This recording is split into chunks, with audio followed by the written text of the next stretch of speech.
আপনি স্বৈরতন্ত্রের পথে অগ্রসর হচ্ছেন। শেখ হাসিনা অনেক কিছু করেছে, আপনারা জানেন, সংবিধানের নামে। এমনকি যে আন্দোলনটা যে নাহিদরা করেছে সেটাও তো সংবিধান থেকেই শুরু। সংবিধানে বলেছিল কোটা হবে, তারপরে আবার সেটাকে ওভারটার্ন করে দিল, সেখান থেকে এখানে আসলো। সংবিধানকে ব্যবহার করে কেয়ারটেকার গভর্নমেন্টকে সরিয়ে দেওয়া হয়েছে। একটা কথাই আছে যে political question must be settle politically. Political question যদি বারবার বিচার বিভাগকে টেনে নিয়ে আসেন, সেটাকে বলে আপনার জুডিকেশনস অফ দি পলিটিক্স। তার মানে আপনি জুডিশিয়ারিকে ধ্বংস করে দিচ্ছেন। এবং জুডিশিয়ারিকে ধ্বংস করে দিলে শুধু যে মানবাধিকার লঙ্ঘন হয় তা না, রুল অফ ল লঙ্ঘন হয় তা না, এটা লঙ্ঘন করে সোশ্যাল জাস্টিস, যেটাকে আমরা বলি ইনসাফ। 1947 সালে মুক্তির সংগ্রাম হয়েছিল আপনার, যেখানে জমিদারি প্রথা ছিল চিরস্থায়ী বন্দোবস্তে, সেখান থেকে মুক্তি পাওয়ার জন্য। ফলপ্রসূ হয়নি। তারপরে এসেছে 71। পরে আমরা দেখেছি যে 71 ফলপ্রসূ হয়নি। এরপরে এসেছে 24।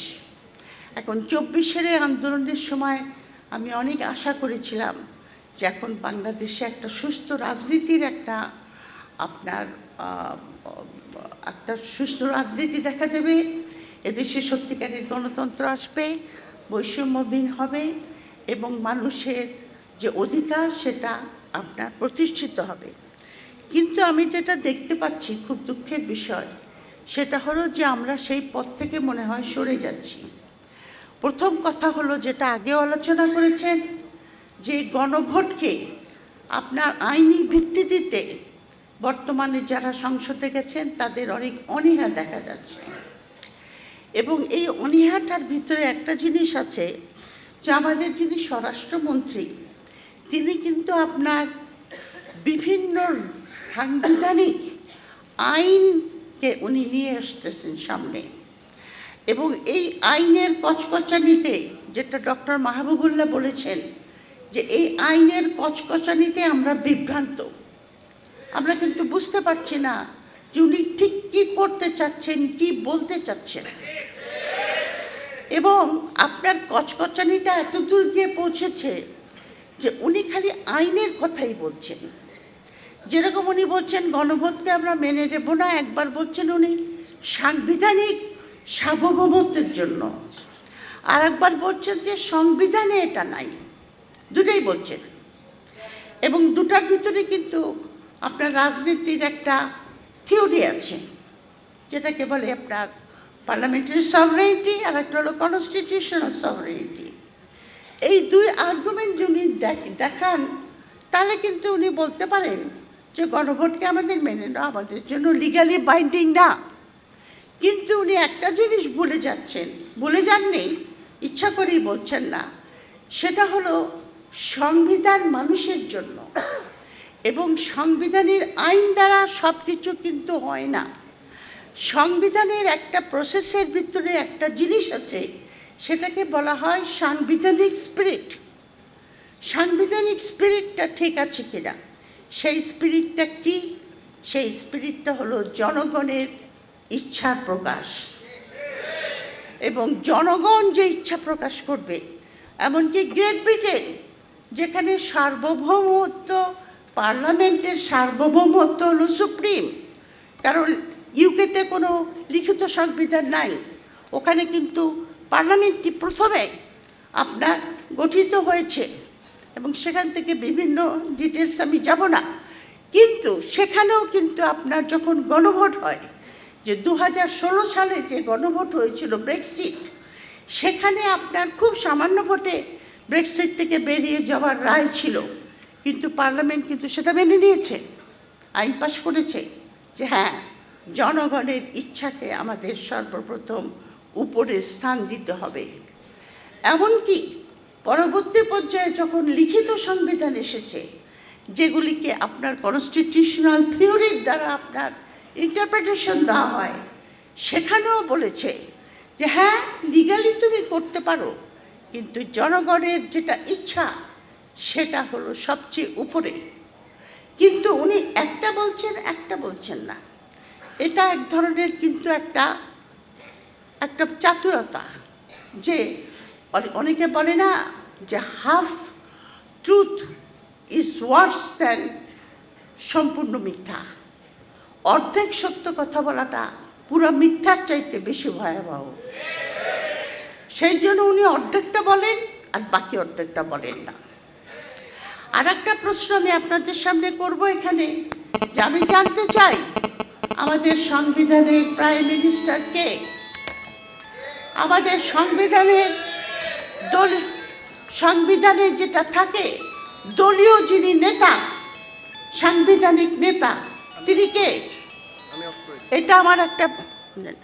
এটা একটা প্রশ্ন। কারণ যে সমস্ত সাংবিধানিক সমস্যা, যে সমস্ত আশা আকাঙ্ক্ষার কথা এই আন্দোলনের দ্বারা ইয়াং জেনারেশন তারা তুলে ধরেছে, সেগুলি মেনে নেবে না মেনে নেবে, সেটা কিন্তু দলীয় নেতার বলার কথা।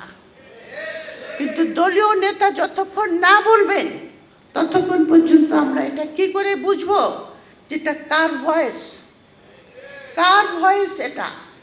কারণ দলীয় নেতা উপস্থিত থাকতে আর একজন তার পক্ষ হয়ে কথা বলে, এটা কোনো পার্লামেন্টে আমি জানি না, আমার জ্ঞানের ভিতরে নাই, যে এটা আমার ক্ষুদ্র জ্ঞানের ভিতরে আমি এটা কোনোদিন শুনি নাই, দেখি নাই।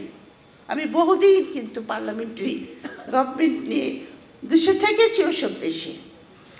তো সুতরাং তারপরে ওনার দলীয় নেতা বলেছে হ্যাঁ ভোট দেন আপনারা গণভোটে। তাহলে উনি কেন বলছেন না যে আমি হ্যাঁ ভোট দিয়েছি মানে এটা এখন মেনে নিতে হবে? আমরা ওনার মুখ থেকে শুনতে চাই। আপনাদের তরফ থেকে এই কথা বলছি যে আমরা ওটা শুনতে চাই।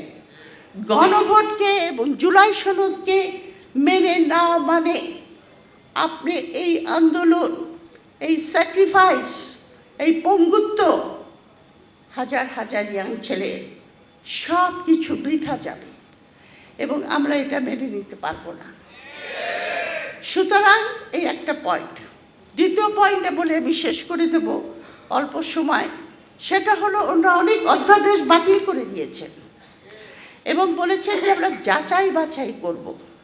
যাচাই বাছাই কথাটা কিন্তু খুবই একটা অমিনাস কথা, কারণ যাচাই বাছাইয়ের মাঝখানে অনেক কিছু ঘটে। যে অধ্যাদেশগুলি উনি বাতিল করেছেন তারা বলেছেন পরে আমরা বিল আকারে আনব।